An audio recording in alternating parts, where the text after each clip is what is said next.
Hello and welcome to this video talking about Kubit's retention report. Retention is an incredibly useful metric that can understand if users are regularly returning to your product to do its core features or activity and at what interval. This video is going to talk about our retention mode as well as our retention over time, with subsequent videos to cover the usage interval and usage interval over time, as those are somewhat different use cases. In general though, if you have questions like how frequently are my users returning to my app, or how long does it take them to return, retention is going to be the best place to go. The first thing you want to understand when you're building your retention report is your subject. Essentially, what are you measuring the retention of? Is it users, devices, or potentially different things that your organization is tracking, like accounts, profiles, etc.? So knowing this is going to make sure that you're measuring retention based on the use case that you care about. When you first build your retention cohort, you're going to basically pick the users that did your starting event in this period of time. So let's say, for example, I want to understand retention of users who purchased a subscription over the last 7 days. I'll go ahead and select last 7, and then I'll understand retention of each of those users at an individual daily grain. What this selection lets me do is decide how I want to treat each cohort based on the interval of time. Do I want to treat each day individually, bunch them into weeks, months, quarters, etc., or simply look at them all at once as an all-time group? All-time is typically best when you're looking pretty far into the past, because with all-time, your cohort return date is only going to start at the very last day of your cohort date.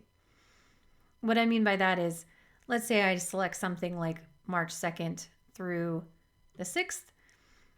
I will be measuring retention based on March 7th going forward, and we will treat users who did the starting event on the 2nd, 3rd, 4th, 5th, 6th, etc. equally. I rarely see this as a useful use case, to be honest. Typically, users are going to want to understand this daily, weekly, monthly, etc. So to quickly recap, the first part of this builder is going to make you determine what time period are you interested in and how do you want to measure the daily grain. Then you want to decide how you want to measure their retention. So how frequently do you want to know if they're returning to your app? If it's something that a user should do daily, think of like a streaming application or something that they should be in fairly regularly.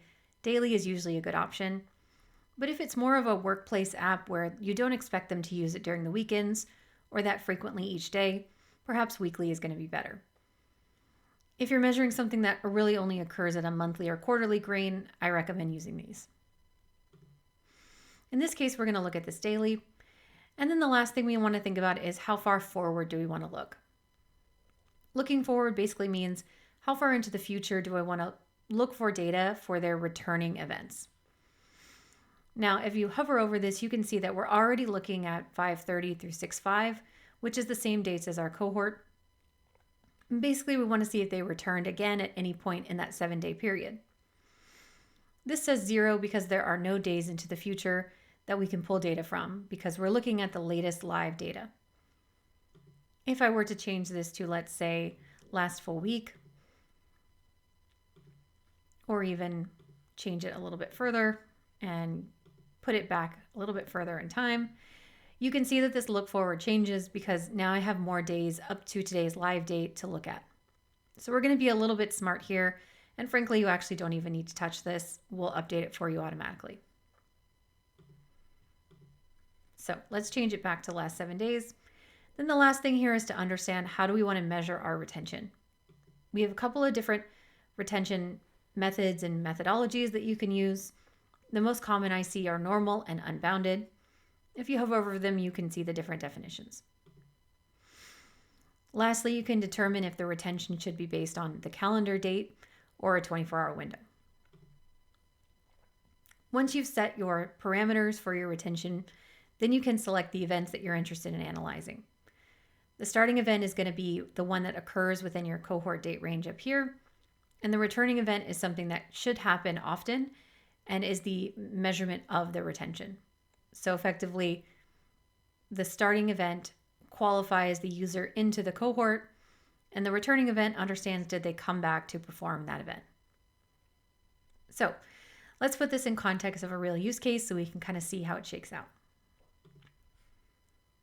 I've built this sample one here where I'm looking at the last 7 days at a daily grain, retained daily, and I want to understand of the users who purchased a subscription in this week, how often do they come back to stream something? This data set is sort of your typical streaming use case, so think of like a Netflix or a Spotify. I also want to break this down by app because I think that retention might vary based on if users are an iOS or an Android device. If we scroll down, we can see the results here, and typically we present retention results in a typical triangle format.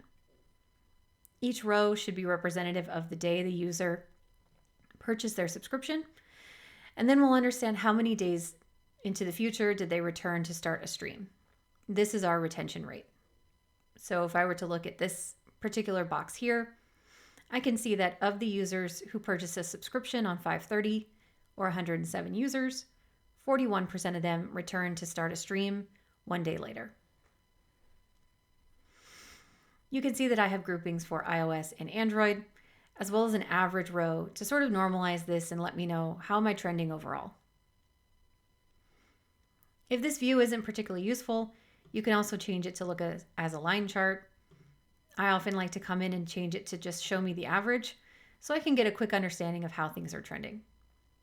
Overall, I see that iOS has stronger daily retention than Android by a pretty large degree, but both remain relatively flat over the time period.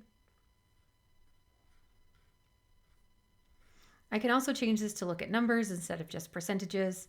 And if I'm interested in a particular day, I can use this drop-down to change my visualization if I need to. Inversely, I can also look at this as churn and understand not how many users are coming back, but how many didn't. In this case, I can hover over this box here and see that users who purchased a subscription on 5/31 on an Android device, or 57 users, 85% of them did not return on day one, so therefore they churned. You can also see that the gradient of these visualizations will become more intense based on how close they are to the highest number present, and lighter as how far away they are. So this should give you a quick indication of sort of clustering of where is it retention strongest versus weakest. As you can see, day 6 is typically weak across all of the different weeks that have made it that far, so maybe there's some optimization to be had there. So this is your basic retention report. You can continue to add different filters on these returning and starting events, or add additional events if you want to make it more of a comprehensive or statement, starting users who purchased or searched content as an example. And you can even go as far as to add different segments of cohorts if you want to measure retention based on behavior rather than just simply data. So this is our retention mode here. Let's look really quickly at a different mode called retention over time. As you can see, the only reason this is visualized differently is I've changed the mode up here, but all of the parameters of my retention report have remained the same. What retention over time is going to tell me is how are the individual days of retention trending over time? Meaning, is my day 1 retention getting stronger or weaker depending on the week that I'm looking at? So if we scroll down here to our visualization, we can see that along the rows here, instead of dates, we have days, and across the columns, we have dates instead of days. So essentially an inverse of the retention report I showed you earlier.